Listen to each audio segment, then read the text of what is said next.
Good evening and welcome to Radio Kemet. I'm your host, and tonight we have something truly special for you. Stay tuned, the journey begins now. I want you to close your eyes for a second. Seriously, try to clear your mind completely. Okay. We aren't just talking about a dark room or, empty space here.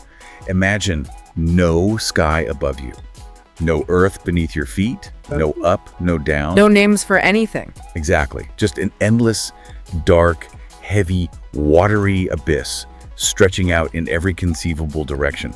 It's the absolute absence of structure. It's a suffocating image, isn't it? Absolute stagnation, no wind, no movement. It is. But for the ancient Egyptians, this wasn't just nothingness. This was the none.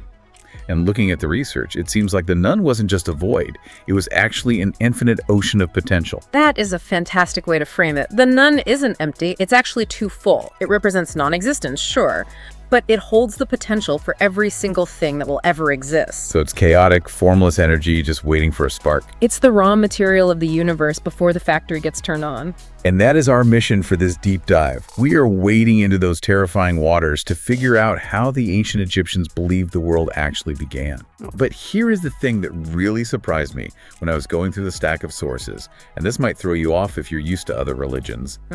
There isn't one story. No, and that can be very confusing for a modern perspective for anyone used to a single canonical religious text. Right. If you open Genesis, you get a linear narrative. Yeah. But in Egypt, depending on where you are on the map and what year it is, the story of creation changes completely. It does. It feels less like a single religion and more like a collection of competing theories. That's because Egyptian religion was so deeply tied to political geography. We have to remember, Egypt wasn't always a unified state with a single capital. Over thousands of years, power shifted. Right, so you had these major power centers, Heliopolis, Hermopolis, Memphis, Thebes. And these cities functioned almost like separate Vaticans. When a city became the political capital, its local high priests would say, hey, you know our local god? He's the guy. He isn't just a local patron, he's actually the one who started it all. They would weave their local traditions into the national origin story. It was a way to legitimize their power. So it's theology as political soft power. My God is the creator, therefore my city is the center of the universe. Precisely. But the fascinating thing is, they never really erased the old stories. They just layered them. It resulted in this patchwork system. Okay. But, and this is key, despite all the contradictions we're going to discuss, they all agree on that starting point you visualized. The none. The chaos before the calm. The chaos before the order. The goal of creation in every single version is to rise out of those waters and establish Ma'at. Ma'at is a word that comes up constantly in the text. It's usually translated as truth or justice. It is. Yeah. But in the context of creation, it really means order, structure, the opposite of that watery chaos. So let's look at how they believed that order was established. Okay, so we have 4 major stops on this tour. Our first destination is Unu, better known by its Greek name, Heliopolis, the city of the sun. This was the dominant theology during the Old Kingdom, the age of the pyramids. And if you look at the geography of Egypt, the creation myth here is incredibly literal. It's based on observation. It mimics the Nile flood, doesn't it? It does. Every year, the Nile floods, turning the land into a watery chaos, a mini-nun. And when the waters recede, the first thing you see is a little hill of mud rising up. A primeval mound. Right. That mound represents survival, life. In Heliopolis, they believed that out of the cosmic waters, a physical mound rose up. And standing on that mound was the creator, Atum. Atum. The source material says his name implies the all, or the complete. Yes. So he is essentially the summation of everything that exists, packaged into one being. And he's self-created. He just willed himself into existence on that mound. He did. But the sources highlight a very specific problem Atum faces. He is the all, but he is also the alone. There is no one else. And this is where the myth gets, well, biological. Yeah. It is very physical. It is visceral. Because Atum is alone, he has no partner. But he needs to create the next generation of gods. So the Heliopolitan priests didn't shy away from the mechanics of that.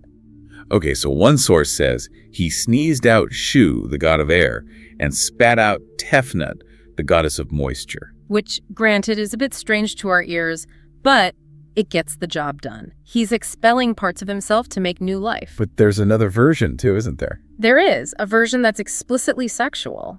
The texts state he produced offspring through masturbation. Which sounds shocking, maybe even profane, but in the context of the myth, It's emphasizing his nature, isn't it? He contains both male and female principles. Exactly. He didn't need a partner. He was a self-contained system. He was the one who made himself into millions. So, however it happens, sneeze, spit, or seed, he creates air, Shu, and moisture, Tefnut. And from there, we get a family tree. This is the Ennead group of 9 gods. Correct. Shu and Tefnut produce Geb, the earth, and Nut, the sky. And this leads to that iconic image you see on papyrus everywhere. Oh, right. Geb is lying down, acting as the floor, and Nut is arched over him, her body covered in stars, acting as the ceiling. And who's between them? The air is standing between them, literally bench pressing the sky to keep them apart. It's a description of physics. Before creation, earth and sky were crushed together in the darkness.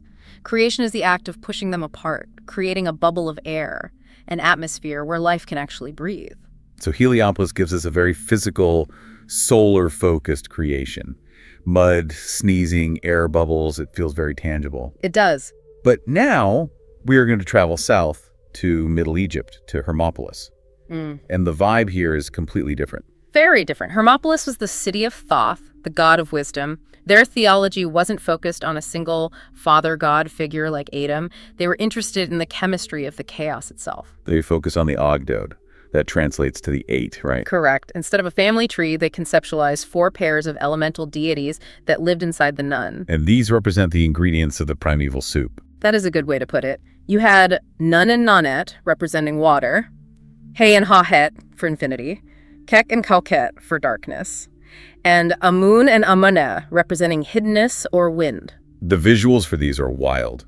The sources say the males had frogs' heads and the females had serpents' heads. Which makes perfect sense if you are standing in a primeval swamp. Frogs and snakes are the creatures of the slime. They emerge from the mud. So these 8 deities were swimming in the chaos, interacting, shifting, until what? Until eventually their combined energy caused a reaction. The cosmic egg. Yes.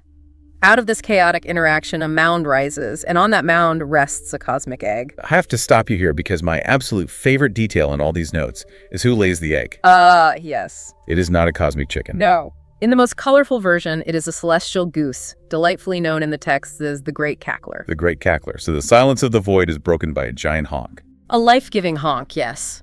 It shatters the silence of non-existence. In other versions, it's an ibis, the bird of Thoth. But the result is the same. The shell breaks. And out comes the sun god, bringing light to the darkness.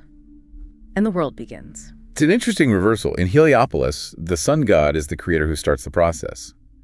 In Hermopolis, the sun god is the result of the process. Precisely. He is the chemical reaction produced by the swamp. It's a more, let's say, scientific approach, dealing with elemental forces rather than a divine personality. So we have had the physical sneeze of Heliopolis and the elemental egg of Hermopolis. But now we move to Memphis, the capital near modern-day Cairo. And this is where the theology takes a massive leap forward. We move from biology to philosophy. This is the Memphite theology. And we have to give credit to the artifact that preserved it, the Shabaka stone. The backstory of this stone is just incredible. So around 700 BC, King Shabaka is inspecting the Temple of Ptah, and he finds this worm-eaten, rotting papyrus. It's literally falling apart in his hands. He realizes it contains this ancient wisdom about the creation of the world, wisdom that was about to be lost forever. So he orders the text to be carved onto a slab of granite to save it. And thank goodness he did, although ironically, later generations didn't respect it quite as much. It was eventually used as a millstone to grind flour, so the center is totally worn away. But we can read enough to see the brilliance. The star here is Ptah, and Ptah isn't sneezing or laying eggs. No. Ptah is the craftsman god, the patron of artists and architects. And the Memphite theology argues that he created the world through his heart and his tongue. The text says, he conceived the world in his heart and articulated it with his tongue. It is incredibly sophisticated. In Egyptian anatomy, the heart was the seat of the intellect, what we would call the brain today. So Ptah imagines the world. He dreams up the concept of a tree, a river, a person, and then he speaks the word. And through the power of the word, the Logos reality comes into being. That sounds oddly familiar to anyone who knows the New Testament. In the beginning was the word. It is a striking parallel. It connects creation to intellect. It's not an accident, it's a design. It implies the universe has a rational structure because it was thought of before it was made. And here is where the Memphite priests pulled the fast one. They didn't deny the Heliopolis story about Atum. They just reorganized the corporate structure. It was a theological power move. They said, oh, Atum, he exists, but Atum is just the tongue of Ta. Ouch. So Atum is just the mechanism Ta used to speak. Exactly. They claimed that Ta was the ultimate architect. Every movement of every limb, every creature, every law of nature started as a thought in Ta's heart. It synthesizes all the other myths. It's mind over matter in the most literal sense. Okay, so we have the physical Atum, the elemental Ogdode, and the intellectual Ta. But we have one more stop, Thebes. Thebes, the powerhouse of the New Kingdom. This is where we see the ultimate unification. This is the era of the Egyptian Empire. They needed a god that could rule everything, and that god is Amun. The hidden one. Remember, Amun started as one of those 8 Ogdode gods from Hermopolis, the one representing hiddenness or the invisible wind. But as Thebes becomes the capital, Amun gets a massive promotion. He does. The Theban theologians did something brilliant. They claimed that Amun wasn't just part of the Ogdode, he was the force behind the Ogdode. He's the wind that moved the waters initially. Exactly. And then they fused him with the sun god Ra. This creates Amun-Ra. The king of gods. It is the ultimate syncretism. By becoming Amun-Ra, he becomes the one who makes himself into millions. He has the hidden power of the wind, the visible power of the sun, the creative intellect of Ta, and the elemental force of the Ogdode. It really feels like a corporate merger. They acquired all the competitors and formed a monopoly. In a way, yes. Theban theology basically said, all those other stories, they're just different aspects of Amun. It shows their incredible ability to adapt. They didn't see these different stories as errors. They saw them as different facets of a gem. A diamond looks different depending on how you hold it to the light. You've got it. Okay, so we have all these gods creating the sky, the earth, the stars. But I have to ask, where do we come from? Where are the humans in all this? That is the question, isn't it? You notice the myths focus heavily on the cosmos. Humanity is almost an afterthought. We aren't the main character. Not really. We are a poetic accident. In the Heliopolitan tradition, there's a play on words. The Egyptian word for mankind is remet. The word for tears is rimet. Oh, I see where this is going. The story goes that the creator Atum, or Re, sent his eye out to search for his lost children, Shu and Tefnut, in the darkness of the Nun. When they finally returned to him, he wept tears of relief and joy. And from those tears falling to the earth, humanity was born. Yes. We are the tears of God. That is incredibly beautiful and also a little sad. It connects human existence to divine emotion. We are the overflow of the God's feelings. But here's the crucial part. Our creation might have been accidental, but our purpose was very specific. We had a job. Because, as we established at the start, creation wasn't a one-time event that was finished and safe. No. This is the concept of Mat versus Isfed. The Egyptians lived in a world surrounded by chaos. The order established by creation Mat was fragile. The Nun is always there, waiting at the edges to rush back in. And this brings us to the villain of the story, Apophis. The giant serpent of chaos. The sources describe him lurking in the underworld, constantly trying to drink up the waters of the Nile or swallow the sunboat as it travels through the night. So every night, when the sun goes down, it isn't just sleeping. It is fighting a war. It is a desperate battle for survival.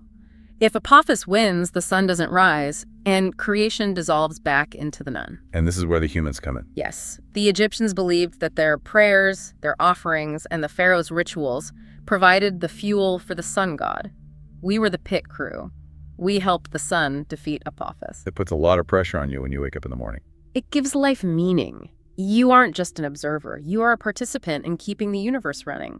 The sunrise isn't guaranteed. It is a victory. That is a powerful way to look at the world. It makes every day feel earned. It ties back to that concept of the Ouroboros we saw in the texts, the snake eating its own tail. Right, the symbol of cyclical time. To the Egyptians, the creation myths we discussed, the hill rising, the sun emerging, that wasn't just ancient history. It happened every morning. Every sunrise is a reenactment of the first time. So to recap our journey, we started in the Nun.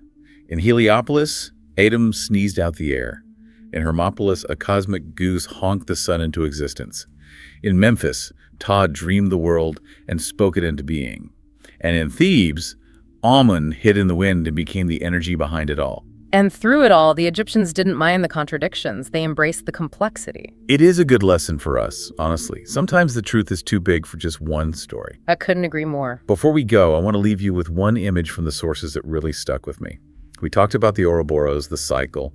The text mentioned that eventually, after millions of years, the Creator God says he will destroy everything he has made. Yes, the prophecy of the end. The earth will return to the Nun. The flood will cover the mountains. And only the Creator and Osiris will remain, turning into snakes, swimming in the darkness, unaware of men or gods. It sounds terrifying, but the texts frame it as a return to peace. A long sleep before, maybe, the mound rises again. It is a reminder that even for the gods, nothing lasts forever. Except maybe the potential for something new. A profound thought to end on. Thanks for diving deep with us today. Look at the sunrise a little differently tomorrow morning. You help make it happen. We'll see you in the next deep dive. And that wraps up today's episode here on Radio Kemet, the sound of timeless Egypt. See you in the next broadcast.